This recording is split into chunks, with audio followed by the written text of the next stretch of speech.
Imagine waking up on a Tuesday morning, grabbing your coffee, and sitting down at your desk. You open your laptop to start your daily routine, analyzing spreadsheets, drafting emails, or writing code. But today, the screen is already filled. The work you usually spend 8 hours on was completed in 4 seconds while you were sleeping. It wasn't done by a coworker in a different time zone. It was done by a 5-cent API call to a server in Nevada. This is no longer science fiction. It is the reality of the great cognitive revolution. For centuries, humanity has feared the machine. During the Industrial Revolution, the Luddites smashed power looms because they feared for their livelihoods. In the 20th century, we saw the robotic arm replace the blue-collar assembly line worker. But those shifts had a common denominator. They replaced human muscle. What we are witnessing today is fundamentally different. For the first time in history, we have built a tool that competes with human logic, creativity, and communication. We are no longer automating the back. We are automating the brain. The question isn't whether AI is coming for jobs. It's already here. The real question is it coming for your job? And if so, what are you going to do about it? To understand the future of your paycheck, we have to look at the vulnerability map. In the past, safe jobs were those that required a college degree. Risky jobs were those that required manual labor. AI has flipped that pyramid upside down. The most vulnerable jobs today are what we call high-routine knowledge work. If your job involves taking data from one place, processing it according to a set of rules, and putting it somewhere else, you are in the crosshairs. Let's look at the legal profession. For decades, being a paralegal or a junior associate was a golden ticket. But much of that work involves document review, searching for precedents, and summarizing depositions. These are tasks AI can perform with 99% accuracy at 1,000 times the speed. The same applies to middle management and administrative roles. If your primary value to a company is coordination, scheduling meetings, summarizing reports, or tracking project milestones, you are competing with an algorithm that doesn't need a lunch break or a benefits package.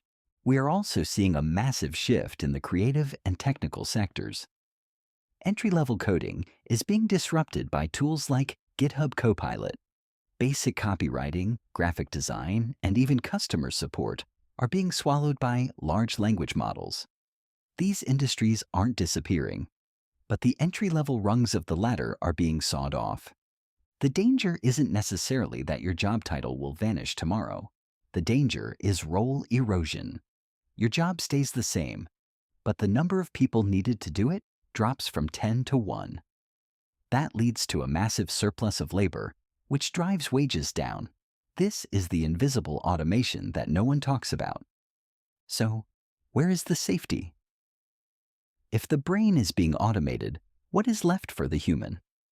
The answer lies in the human moat. These are fields characterized by three things: high physical complexity, high emotional stakes, and high strategic synthesis. First, let's talk about the blue-collar revenge. For years, we told kids to learn to code. Now we should tell them to learn to plumb. AI can write a sonnet, but it cannot fix a burst pipe in a cramped crawlspace.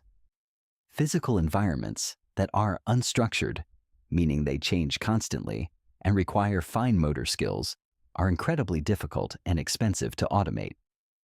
Electricians, HVAC technicians, and specialized surgeons have a moat that a chatbot cannot cross. Second, we have the empathy economy. There are certain roles where the humanness of the provider is the primary product.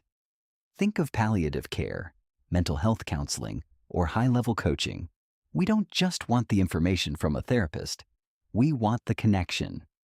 AI can provide the script, but it cannot provide the soul.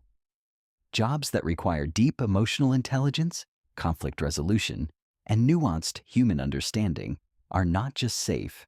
They will likely increase in value as the world becomes more digitized and lonely.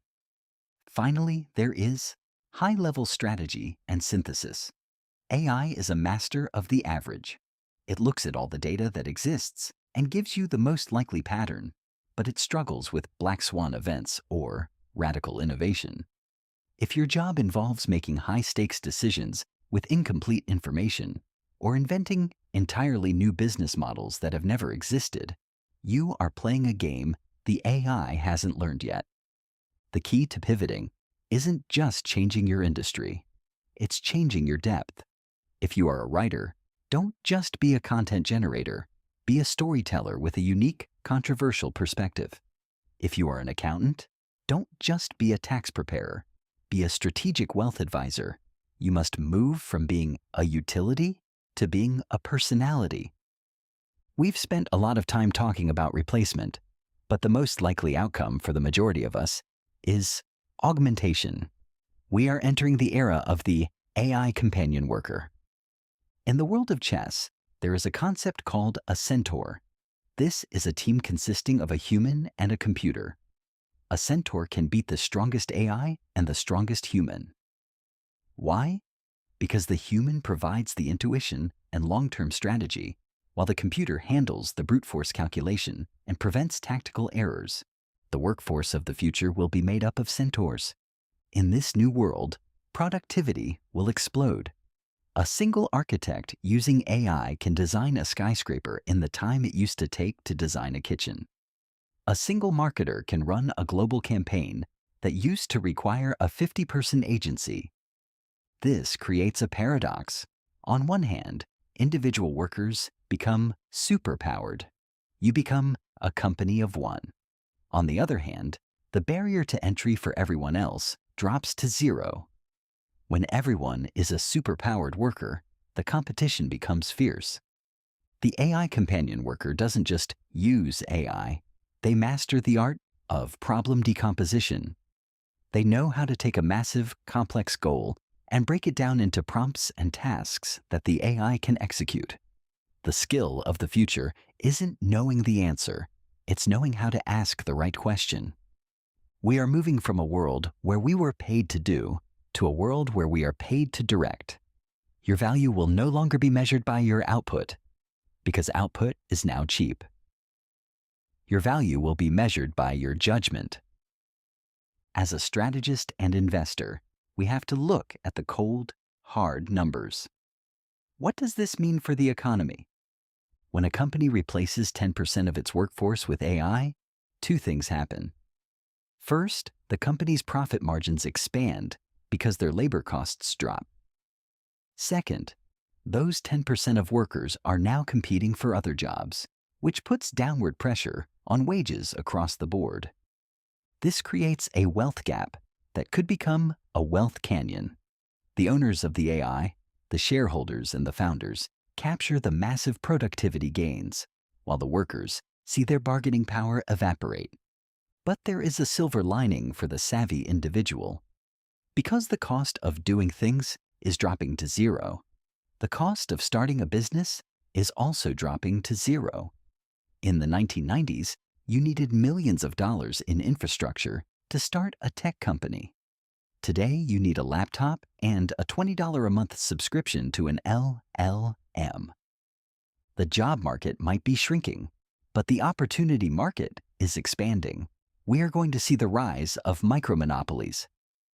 Individuals who use AI to dominate niche markets without ever hiring a single employee. If you want to survive this transition, you cannot rely on a salary alone. You must seek equity. You must own the assets that the AI is making more valuable, whether that's stocks in the companies building the infrastructure or owning your own AI-driven business. The path to safety is ownership, not just employment. In the 20th century, your IQ, intelligence quotient, determined your success. In the early 21st century, we talked about EEQ, emotional intelligence.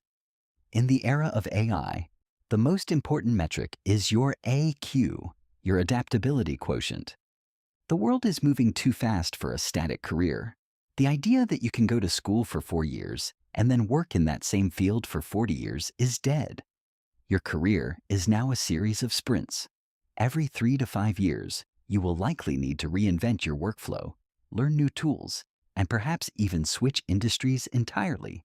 This is the psychological hurdle that most people will fail. Humans crave stability. We want to believe that once we've learned the ropes, we can relax.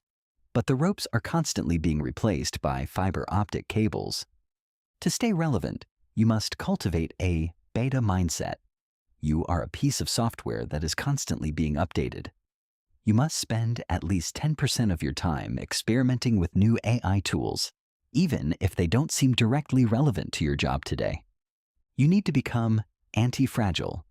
In the words of Nassim Taleb, the fragile breaks under stress, the robust stays the same, but the anti-fragile gets better. When AI disrupts your industry, it should make you more powerful because you are the first to harness it, not the last to fight it. We are standing at a fork in human history. Down one path, we see a world of digital serfdom, where most people are displaced by machines, their skills rendered obsolete, and their income dependent on the crumbs of a massive tech-driven economy.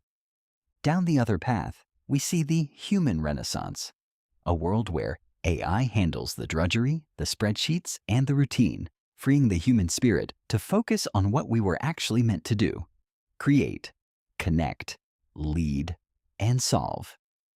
AI is not a storm that is passing over us. It is the new climate. You cannot stop the rain, but you can build a different kind of house. The machines are taking the work out of workplace. What's left is you. Your taste, your intuition, your ethics, and your ability to adapt. Don't fear being replaced by AI.